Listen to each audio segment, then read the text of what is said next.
Hi മക്കളെ മക്കളെ +1 improvement result വന്നു. ഇനി എന്താണ് ചെയ്യേണ്ടത്? നമ്മൾ വിചാരിച്ച മാർക്കിലേക്ക് എത്തിയിട്ടുണ്ടോ? ഇനി എത്തിയിട്ടില്ലെങ്കിൽ എന്ത് ചെയ്യണം? കുട്ടികളാണെങ്കിൽ അവർ വിചാരിച്ച മാർക്കിലേക്ക് എത്തിയിട്ടില്ലെങ്കിൽ അവർ തോറ്റുപോയി കാണും. അപ്പോൾ ഇനി അവർക്ക് എന്തെങ്കിലും ഓപ്ഷൻ ഉണ്ടോ? അപ്പോൾ ഇതൊക്കെയാണ് നിങ്ങളുടെ മുന്നിലുള്ള അടുത്ത ചോദ്യം അല്ലേ? അപ്പോൾ നിങ്ങളുടെ മുന്നിൽ ഇനി മറ്റു ഓപ്ഷൻ ഉണ്ട്. എന്താണ്? അടുത്ത ഒരു ഇംപ്രൂവ്മെന്റ് എക്സാമോ അല്ലെങ്കിൽ അടുത്തൊരു എക്സാമോ നേരിടുന്നതിന് മുമ്പ് നിങ്ങൾക്ക് നിങ്ങളുടെ മുന്നിലുള്ള വഴികളാണ് റിവാലുവേഷൻ എന്ന് പറയുന്ന ആ ഒരു വഴി.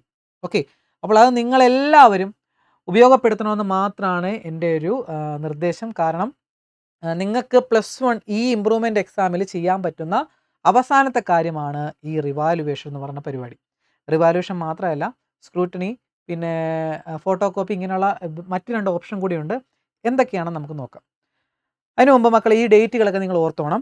1ാം വർഷ ഹയർ സെക്കൻഡറി ഇംപ്രൂവ്മെൻറ്റ് പരീക്ഷയുടെ ഉത്തരക്കടലാസുകളുടെ പുനർമൂല്യനിർണ്ണയം, സൂക്ഷ്മ പരിശോധന, ഫോട്ടോ കോപ്പി. അതാണ് റിവാലുവേഷൻ, സ്ക്രൂട്ടണി, പിന്നെ ഫോട്ടോ കോപ്പി. ഇത് 3ൻ്റെ മലയാളമാണ് കേട്ടോ പറഞ്ഞിരിക്കുന്നത്. എന്നിവയ്ക്കുള്ള അപേക്ഷ 12/5. മക്കളെ ഈ ഡേറ്റ് നിങ്ങൾ ഓർത്തിരിക്കണം. ചെയ്യാൻ താല്പര്യമുള്ളവർ 12/5/2025 മെയ് 12-ാം തീയതിക്കകം രജിസ്റ്റർ ചെയ്ത സ്കൂളിലെ പ്രിൻസിപ്പലിന് സമർപ്പിക്കാം. നിർബന്ധമായിട്ട് നിങ്ങൾ ഈ ഡേറ്റ് അറിഞ്ഞിരിക്കണം കേട്ടോ മക്കളെ. അപ്പോൾ ഈ കാര്യങ്ങളൊക്കെ ചെയ്യാൻ പറ്റുന്ന അവസാന അവസരമാണ്. ഇതിൻ്റെ ഫീസും കാര്യങ്ങളൊക്കെ ഞാൻ പറയാം. ഈ കാര്യങ്ങളൊക്കെ നിങ്ങൾ ശ്രദ്ധിച്ചോണം. ഇനി മറ്റൊരു ചോദ്യമാണ്, ഫിസിക്സ്, കെമിസ്ട്രി, മാത്സ് ഇങ്ങനെയുള്ള സബ്ജക്റ്റുകൾക്ക് റിവാലുവേഷൻ ചെയ്യാൻ പറ്റുമോ? മക്കളെ അതിനുള്ള ഓപ്ഷൻ കണ്ടല്ലോ. ഫസ്റ്റ് ഇയറിൽ ഡബിൾ വാല്യുവേഷൻ ഇല്ലാത്തത് കൊണ്ട് ഫിസിക്സും കെമിസ്ട്രി, മാത്സ് എന്നീ സബ്ജക്റ്റുകൾക്കും റിവാലുവേഷന് കൊടുക്കാൻ കഴിയും. കുറേ കുട്ടികൾ ഡൗട്ട് ചോദിച്ചു വന്നിട്ടുണ്ടായിരുന്നു മക്കളെ. +2ൽ നമുക്കിത് റിവാലുവേഷൻ കൊടുക്കാൻ സാധിക്കത്തില്ല. കാരണം എന്താണ്? ഡബിൾ വാല്യുവേഷൻ എന്ന് പറയുന്ന പ്രൊസീജിയർ കഴിഞ്ഞതിന് ശേഷമാണ് നമ്മളുടെ റിസൾട്ട് പ്രഖ്യാപിക്കുന്നത്. അതുകൊണ്ട് +2ൽ ഇത് നടക്കത്തില്ല. പക്ഷേ +1ൽ ഡബിൾ വാല്യുവേഷൻ ഇല്ലാത്തത് കൊണ്ട് ഫിസിക്സ്, കെമിസ്ട്രി, മാത്സ് എന്നീ സബ്ജക്റ്റുകൾക്കും നിങ്ങൾക്ക് റിവാലുവേഷൻ കൊടുക്കാൻ സാധിക്കും. അപ്പോൾ ഏറ്റവും വലിയൊരു ഡൗട്ടായിരുന്നത് അത് ക്ലിയർ ആയല്ലോ മക്കളെ? യെസ്. മറ്റു കാര്യം, റിവാലുവേഷൻ കഴിഞ്ഞ് റിസൾട്ട് പ്രഖ്യാപിക്കുമ്പോൾ 10% കൂടുതൽ മാർക്ക് കൂടിയാൽ കുട്ടികൾക്ക് റിവാലുവേഷൻ അടച്ച 500 രൂപ തിരിച്ചു കിട്ടും. അപ്പോൾ റിവാലുവേഷൻ്റെ ഫീസ് കണ്ടല്ലോ, 500 രൂപയാണ്. 10% മാർക്ക് നിങ്ങൾക്ക് കൂടുമെന്ന് ഉറപ്പുണ്ടെങ്കിൽ, ഇല്ലെങ്കിൽ റിവാലുവേഷൻ നിങ്ങൾ അപ്ലൈ ചെയ്തോ, നോ പ്രോബ്ലം. കാരണം ഇതൊരു അവസാന ചാൻസാണ്. 500 രൂപയെന്ന് പറഞ്ഞാൽ എന്താടാ? ഒരു ഫുൾ കുഴിമന്തിയോ അല്ലെങ്കിൽ നമ്മൾ ഫുഡിന് വേണ്ടി ചിലവാക്കുന്ന ഒരു എമൗണ്ട്, അത്രേ ഉള്ളൂ. അതൊരു റിവാലുവേഷന് വേണ്ടി ചിലവാക്കുന്നതിൽ ഒരു കുഴപ്പമില്ലെന്ന് പറയുവാണ്. ഞാൻ പറയുന്നത് എല്ലാ കുട്ടികളും ഞാൻ നിർബന്ധിക്കുമല്ല. നമുക്ക് കൂടുവോ അല്ലെങ്കിൽ കൂടാൻ ചാൻസ് ഉണ്ടെന്ന് ഉറപ്പുണ്ടെങ്കിൽ നിങ്ങൾ കൊടുക്കാം. കാരണം 500 രൂപയെന്ന് പറയുന്നത് ചിലവർക്ക് അത് വളരെ തുച്ഛമായൊരു എമൗണ്ട് ആയിരിക്കും, ചിലവർക്ക് അത് വലിയൊരു എമൗണ്ട് ആയിരിക്കും. അപ്പോൾ ഞാൻ പറയുന്നതാണ്, നിങ്ങൾക്ക് ഉള്ള അവസാന ചാൻസാണ്. ഈ തോറ്റുപോയ കുട്ടികളില്ലേ, അവരോട് ഞാൻ പറയുവാണ്, നിങ്ങൾക്ക് റിവാലുവേഷന് കൊടുക്കാനുള്ള ഒരു ചാൻസാണ്. അല്ലെങ്കിൽ ഇമ്പ്രൂവ് ചെയ്തിട്ട് നമുക്ക് A+ലേക്കോ അല്ലെങ്കിൽ Aയിലേക്കോ എന്ന ആ ഗ്രേഡിലേക്ക് 1-2 മാർക്കിന് പോയ കുട്ടികളുണ്ടെങ്കിൽ മക്കളെ നിങ്ങൾക്ക് റിവാലുവേഷന് അപ്ലൈ ചെയ്യാം. ഓക്കെ, ഇനി റിവാലുവേഷന് ഞാൻ പറഞ്ഞു 10% കൂടുതൽ മാർക്ക് കിട്ടുവാണെങ്കിൽ നിങ്ങൾക്ക് ആ പൈസ തിരിച്ച് കിട്ടും. പറഞ്ഞാൽ മനസ്സിലായോ?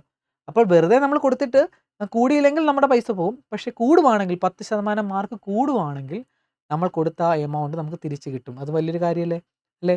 നമ്മളിപ്പോൾ ഒരു 76 മാർക്ക് നമ്മൾ പ്രതീക്ഷിച്ചു, അല്ലെങ്കിൽ 80 മാർക്ക് പ്രതീക്ഷിച്ചു. പക്ഷെ നമുക്ക് കിട്ടിയത് 65 68 ആണെങ്കിൽ നമ്മൾ പ്രതീക്ഷയേക്കാളും വളരെ വലിയൊരു മാർക്ക് ഡിഫറൻസ് അവിടെ ഉണ്ടായിട്ടുണ്ടെങ്കിൽ നമുക്ക് ഉറപ്പിക്കാം എന്തോ പ്രശ്നം പറ്റിയിട്ടുണ്ടെങ്കിൽ നമുക്ക് റിവാലുവേഷൻ കൊടുക്കാം. 10% മാർക്ക് കൂടുവാണെങ്കിൽ നമുക്ക് ഉറപ്പായിട്ടും ആ എമൗണ്ട് തിരിച്ച് കിട്ടും കേട്ടോ. ഇനി അതിൻ്റെ ഫീസൊക്കെ നോക്കിക്കോണം മക്കളെ. റിവാലുവേഷൻ്റെ ഫീസ് 500 രൂപയാണ് ഒരു പേപ്പറിന്. മാത്സ് ചെയ്യണമെങ്കിൽ 500 രൂപ, ഫിസിക്സ് ചെയ്യണമെങ്കിൽ 500 രൂപ, കെമിസ്ട്രി ചെയ്യണമെങ്കിൽ 500 രൂപ. സെപ്പറേറ്റ് ആണ്. അപ്പോൾ 3 വിഷയം ചെയ്യണമെങ്കിൽ എത്രയാകും? 1500 രൂപയാകും. സ്ക്രൂട്ടണി എന്ന് പറയുമ്പോൾ 100 രൂപയാണ്. ഫോട്ടോ കോപ്പി എന്ന് പറയുമ്പോൾ 300 രൂപയാണ്. എന്താണ് ഈ 3 തമ്മിലുള്ള ഡിഫറൻസ്? റിവാലുവേഷൻ എന്ന് പറയുമ്പോൾ നിങ്ങളുടെ പേപ്പർ വീണ്ടും വാല്യൂ ചെയ്യുവാണ് ഒരു ടീച്ചർ.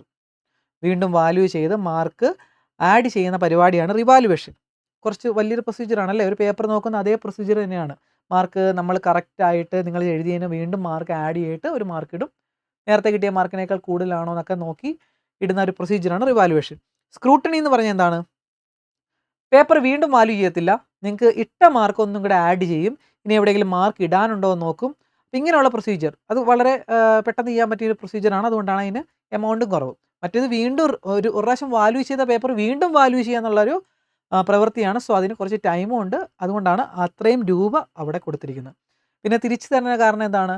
ഒരു ടീച്ചർ ചിലപ്പം അത്രയും പ്രതീക്ഷിച്ച മാർക്ക് കിട്ടില്ലെങ്കിൽ വേറൊരു ടീച്ചർ വീണ്ടും വാല്യൂ ചെയ്ത് ആ ഇടാത്തതിനും മാർക്കും കൂടെ ആഡ് ചെയ്ത് ഇടുമ്പോൾ മറ്റൊരു ടീച്ചറിൻ്റെ പ്രശ്നമായിരിക്കുമല്ലോ. അപ്പോൾ അത് ആ പൈസ നിങ്ങൾക്ക് തിരിച്ചു തരിക എന്നുള്ള പ്രവൃത്തിയാണ് അവിടെ നടക്കുന്ന കാര്യം കേട്ടോ.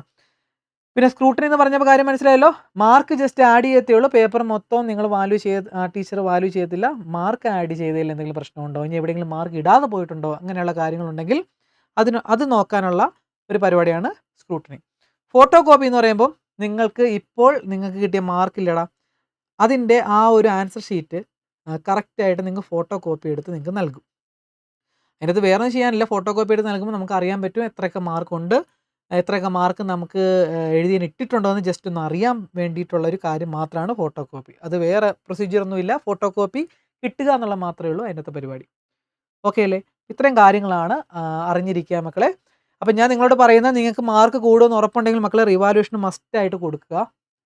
ഒരു 500 രൂപ കൊടുത്തു എന്ന് കരുതി ഞാൻ പറഞ്ഞില്ലേ 10% മാർക്ക് കൂടുമെന്ന് ഉറപ്പുണ്ടെങ്കിൽ ആ എമൗണ്ട് നമുക്ക് തിരിച്ചു കിട്ടും. അപ്പോൾ ഇതൊരു ചാൻസ് ആണ്. എല്ലാ കുട്ടികളെയും ഞാൻ നിർബന്ധിക്കുന്നില്ല.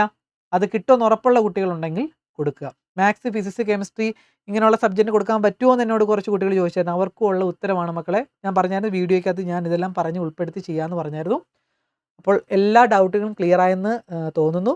ഇനി എന്തെങ്കിലും ഉണ്ടെങ്കിൽ കമൻ്റായിട്ട് രേഖപ്പെടുത്തും മക്കൾ. അതോടൊപ്പം ഇനി അപ്ഡേഷൻ, സർട്ടിഫിക്കറ്റിൻ്റെ കാര്യങ്ങളോ അങ്ങനെയുള്ള കാര്യങ്ങളൊക്കെ ആയിട്ട് ഇനിയും നമ്മുടെ മുന്നോട്ടുള്ള ദിവസങ്ങളിൽ ഞാൻ അപ്ഡേഷനായിട്ട് വരും. സോ അതറിയാനായിട്ട്, പെട്ടെന്നുള്ള വിവരങ്ങൾ അറിയാനായിട്ട് ചാനൽ സബ്സ്ക്രൈബ് ചെയ്യുക, നമ്മുടെ കൂടെ കൂടുക. ഓക്കെ, നെക്സ്റ്റ് വീഡിയോ ആയിട്ട് കാണാം മക്കളെ. ഇതുവരേക്കും ബൈ.